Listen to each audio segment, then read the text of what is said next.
Si vous êtes dans le marché pour changer votre logiciel d'inscription ou encore si vous voulez adopter un nouveau logiciel d'inscription en ligne pour vos cours, vos activités, eh bien, il y a beaucoup de choses auxquelles penser. C'est pour ça qu'on est rendu déjà à la 3e épisode de cette série. Aujourd'hui, on va plonger vraiment en profondeur dans des aspects qu'on pense peut-être pas tout le temps quand vient le temps de choisir une plateforme comme celle-ci. Souvent, on a besoin d'enchaîner les différentes plateformes ensemble pour aller chercher ces fonctionnalités-là.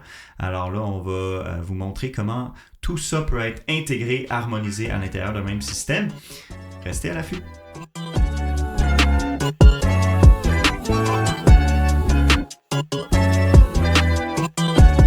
Rebonjour tout le monde et bienvenue à Amplifier. Je suis William, je suis ici avec Olivier.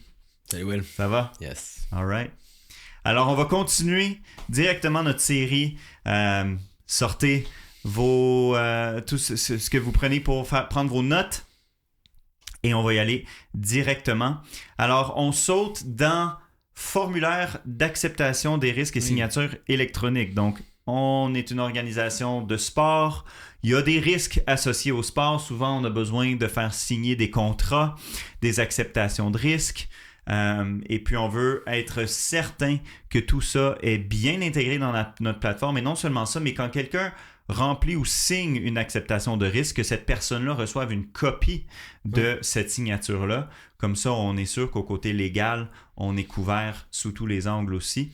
Y a-t-il d'autres aspects auxquels penser ici? Pour moi, le plus important, puis ce qu'on a vu encore une fois quand on parle dans le contexte de faire une recherche de logiciels, c'est que souvent le formulaire d'acceptation des risques dans 99% des plateformes est intégré au processus d'inscription. Ouais. Donc, je m'inscris un camp de jour, je signe l'acceptation des risques, je signe la décharge, tout est beau. Le problème arrive souvent lorsque vous avez un essai gratuit. Lorsque vous faites des fêtes d'enfants, puis là, vous avez des gens qui ne sont pas inscrits avec vous, qui viennent dans votre gym, qui viennent dans votre emplacement, qui viennent dans votre studio et qui vont interagir. Donc, de ce côté-là, c'est super important de dire qu'est-ce qu'on fait avec ces gens-là? Est-ce qu'on garde des papiers et on les fait signer à la main? Ou est-ce qu'on les rentre dans le logiciel? Puis là, souvent, il faut que tu crées un compte. Donc, créer un compte pour simplement signer une décharge avant d'aller faire une fête d'anniversaire, c'est très lourd. Puis quand j'avais regardé, tu sais, au début, quand j'ai commencé avec Active Messenger, on regardait ça sur Capterra, c'était une des plus grosses frustrations de bien des gens. On se dit, hey, pourquoi il faut que je crée un compte pour quelque chose d'aussi simple que signer une décharge? Ou mon camp de jour, oui, je vais chercher une décharge lors de l'inscription, mais pendant l'été, j'ai une sortie au glissade d'eau. Puis j'ai besoin de rajouter un nouveau formulaire d'acceptation des risques ou autorisation parentale à quitter le camp seul, peu importe. Fait que ça va arriver que vous devez faire signer des choses externes après le processus d'inscription. Puis là, on va faire quoi? Est-ce qu'on reste sur papier crayon? Est-ce qu'on se trouve un autre logiciel uniquement pour faire ça? Ou est-ce que notre logiciel d'inscription offre cette possibilité-là? Fait que c'est encore une fois, tu t'en parlais dans les épisodes avant, on va loin, là. Tu poses pas souvent ça dans un appel de vente parce que tu dis hey, c'est tellement loin, mais le jour que ça l'arrive, là, le jour que tu as une sortie, puis là, chaque parent est en train de signer à l'entrée de l'autobus parce que ta sortie de camp, il fallait que tu signes quelque chose, c'est extrêmement frustrant alors que tu pourrais l'envoyer par texto le jour avant, tout le monde l'a signé, puis les retardataires, ils scannent un code QR, ils signent, tout le monde rentre, puis on part. Fait que faut vraiment penser à ces petites choses-là. Là. Oui, puis ces formulaires-là, ils doivent être aussi faciles à remplir sur un téléphone mobile, justement. Exact. Également, tu vois qu'on reste avec ce point-là. Puis le contexte de l'essai gratuit. Tu sais, tu as un essai gratuit, même si tu prends une inscription puis ils signent la décharge, il y a des gens qui vont marcher, ils vont dire hey, je vais venir à l'essai gratuit, je viens avec mon cousin et tout. Fait que il y a tellement de contexte où il y a quelqu'un qui rentre. Puis si votre staff n'a pas une solution, ça se peut qu'il rentre sans signer. C'est ça l'autre aspect aussi. Oui. C'est que s'il n'y a pas un code QR, si la majorité n'ont pas déjà pris-signé parce qu'il y a peu de comptes à créer, on le simplifie pas. Ben, il peut y avoir des risques aussi qu'on ait des gens qui ne signent pas la décharge. Donc, l'aspect sécurité est important aussi. Là. Exact. Puis tu ne veux pas avoir besoin d'un contrat qui n'est pas signé quand il se passe quelque chose. Ça, c'est vraiment important.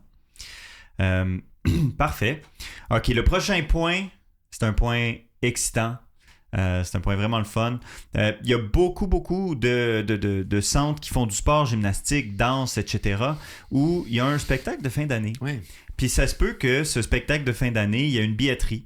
Et même si la billetterie est gratuite, des fois, il faut savoir il y a combien de monde qui s'en viennent. Fait que souvent, les gens vont tomber sur Eventbrite. Ouais. Mais dans Eventbrite, on a zéro contexte sur notre activité, nos participants, nos parents. On n'a rien de tout ça.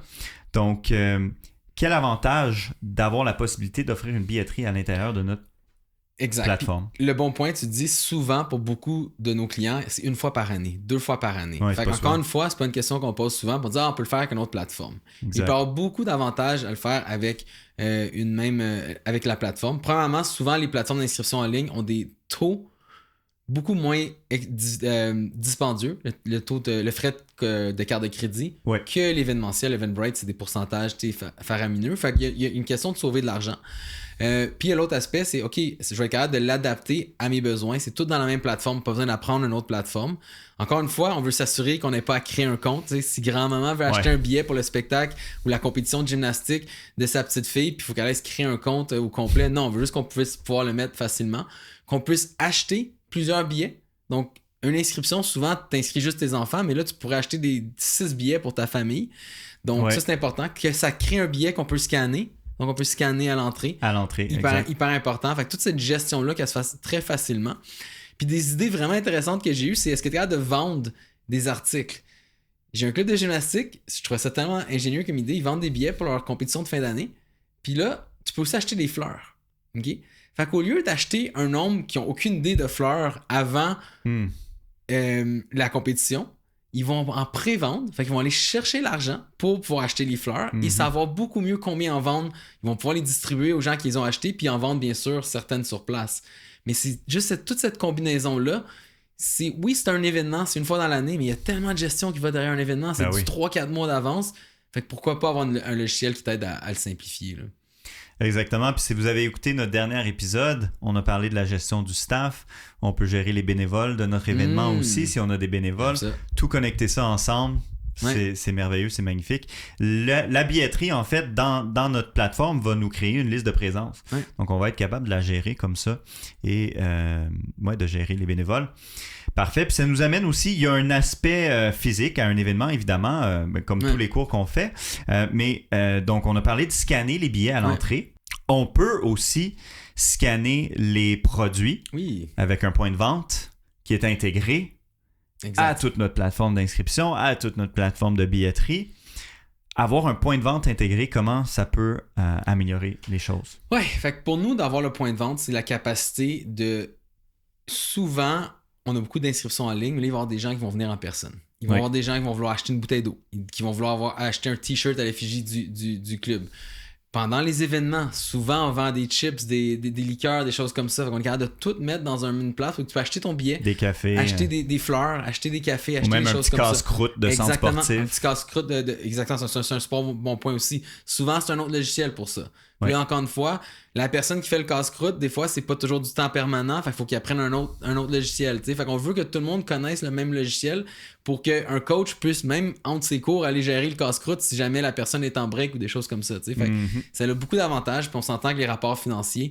T'sais, imagine, tu fais un événement, t'as tes fleurs qui sont payées d'une façon, t'as tes billetteries là, t'as ton casse-croûte là, puis là, t'as des rapports financiers à faire à la fin. Aïe, tout est dispatché partout. Ça devient un beau casse-tête. Exactement, on peut vraiment combiner tout, puis aller chercher une meilleure donnée pour savoir qu'est-ce que les gens ont préféré à cet événement-là, puis comment peut-être le faire différemment la prochaine fois. Puis au niveau comptable, c'est beaucoup plus simple. Exactement, toute notre comptabilité est à une place. Cet épisode est présenté par Activity Messenger, une plateforme d'inscription en ligne que j'ai cofondée après plus de 10 ans à gérer des programmes sportifs pour enfants. Je comprends très bien la frustration de se battre avec une tonne d'outils dépassés qui se parlent pas et qui ralentissent tout. Activity Messenger a été créé pour régler ça. Un seul système d'opération tout en un, moderne et conçu pour simplifier l'inscription en ligne avec un téléphone intelligent. Ça t'intéresse? Rends-toi sur activitymessenger.com et réserve un appel découverte aujourd'hui. Ouais, fait que certificat cadeau aussi. Oui. Un grand avantage. Grand levier de revenus. Oui. On peut les utiliser pour le marketing. Oui.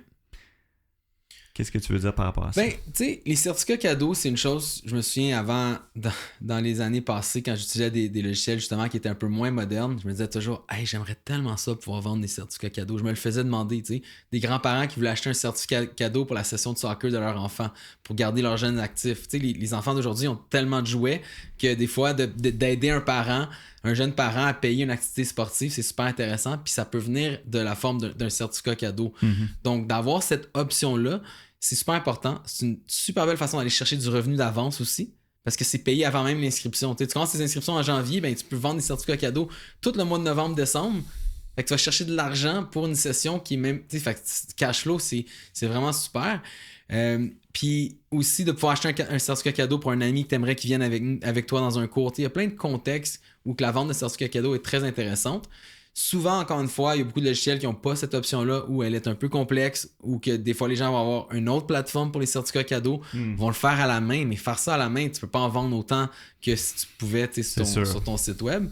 Puis l'autre aspect marketing à demander s'ils font de la vente de certificats cadeaux, c'est que moi, si mettons, je dis hey, Will, je veux t'acheter un certificat cadeau. J'aimerais ça pour aller sur le site web de l'entreprise, acheter mon certificat cadeau, puis dire hey, c'est un cadeau pour Will. Fait que je vais aller mettre ton nom. Je vais aller mettre un mot. Hey, Will, bonne fête, je suis super content. J'espère que tu viens d'un cours avec moi, peu importe. Puis je vais même pouvoir le céduler en tant que client qui achète une carte cadeau pour que tu le reçoives le jour de ta fête. Wow. Fait que, admettons, tu as un cousin qui est à l'autre bout du Québec, puis tu veux y acheter une activité. Tu peux faire ça d'avance et le certificat cadeau est envoyé le jour spécial de l'anniversaire de la personne. Fait que c'est des choses comme ça que. Encore une fois, là, on est au 3e épisode, donc dans le très précis. Là. Tu vas pas choisir ton logiciel par rapport à ce feature-là, mais wow, ok, là, tu vas chercher plus de revenus, tu t'amènes tes revenus d'avance, puis c'est tellement une belle offre pour tes clients. Là.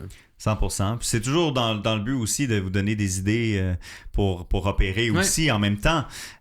Puis ça, c'est le fun. Ça rentre aussi dans toute la discussion autour de l'infolettre, autour de comment on communique avec nos clients. Fait que pourquoi pas sortir une infolettre où est-ce qu'on dit à notre clientèle « Hey, ça existe. Vous pouvez aller sur ce formulaire-là, acheter un certificat cadeau, le planifier pour la fête. » Faut leur dire que ça existe. Puis tu sais, pourquoi pas vendre l'idée aux parents, mettons, tu offres des cours de jeunes enfants, de dire, vendre l'idée aux parents, de demander ça aux grands-parents pour l'enfant. Tu sais, fait que tu expliques cette idée-là, vends-le dans la. Hey, wow, c'est vrai. Je sais que je veux revenir. Tu sais, les cours, c'est pas donné. Tu sais, puis, OK, j'aimerais ça avoir de l'aide. Fait que c'est une belle, très belle approche à considérer. Oui, tout à fait. Donc, le dernier point qu'on va venir toucher dans cette grande discussion-là, on est au 15e point, quelque chose comme ça. Ça va être, premièrement, pour mettre en contexte, la plupart des organisations en sport et loisirs qui font des cours, des centres de tennis, des centres de sport, des gyms, des choses comme ça, c'est des lieux physiques. Et parfois, il y a des organisations qui vont vouloir faire des locations de ces espaces physiques-là. J'en ai un juste récemment, une école privée qui ferme pendant le temps des fêtes, veut louer son gymnase. C'est 4 gymnases, en fait. Et là, ils vont mettre ça en place. Donc, c'est super important et intéressant de pouvoir le faire. Et des fois, on a besoin de faire signer un contrat de location. Donc, on veut que tout ça soit intégré. Parle-nous de ça un peu. Oui, je pense que la location de plateaux, souvent dans le sport et loisirs, c'est des organismes, des municipalités qui ont des plateaux. Puis dans ces plateaux-là, ils vont donner des cours, mais c'est pas vrai que le plateau va être ouvert à 100% du temps. Tout le temps utilisé, Exactement. Donc, comment est-ce qu'on peut monétiser ces moments-là? Comment est-ce qu'on peut aller chercher des gens? Fait que souvent, les gens appellent. Il y a une demande de est-ce que je pourrais louer le gymnase dans ces dates-là? C'est du back and forth, signature de contrat. Très difficile. Fait que ce qu'on veut faire, c'est avoir un calendrier répertorié de tout ce qui se passe dans notre organisme. Premièrement, il faut que le calendrier de booking pour les locations soit le même que les cours. Fait que si je mets un cours à 9h le matin dans un gymnase, c'est impossible que quelqu'un d'autre vienne le louer. Exact. Puis une fois qu'on a fait nos grosses locations, qu'on a mis nos cours, là, ça serait le fun d'avoir un calendrier qui s'ouvre aux citoyens, aux clients, qui peut lui-même aller booker selon des configurations préétablies. Donc, tu veux probablement pas quelqu'un qui va louer ton gymnase 15 minutes avant. Parce qu'il faut que tu prépares les filets ou peu importe. T'sais. Fait qu'il faut pouvoir mettre des règles à travers ça. Puis j'ai souvent des clients qui vont venir nous voir et vont dire « Ah, moi, je veux pas laisser mes clients, je veux pas laisser mes citoyens réserver des plateaux. » Parce qu'ils ont peur de perdre le contrôle. Puis je comprends, si t'as pas le bon outil, si ton logiciel ne le fait pas, les bonnes cases à cocher, les bonnes règles d'affaires, ça peut vraiment nuire. Mais si tu es capable de dire, OK, tu n'as pas le droit de booker, tu as juste le droit de booker un jour avant, tu n'as pas le droit de booker plus que 15 jours d'avance, puis ça roule, puis ça se crée un beau calendrier. Tu envoies une notification automatiquement quand il y a une réservation qui se fait. Le contrat est signé, le paiement se prend d'avance. Pour des plus grosses locations, on l'automatise. Tu peux louer 5 jours, 5 fois les lundis. Fait faut vraiment avoir des règles avancées. Fait le point que je veux mentionner un peu en recherche de logiciel, c'est si vous avez un plateau, si c'est une chose importante, on en parle.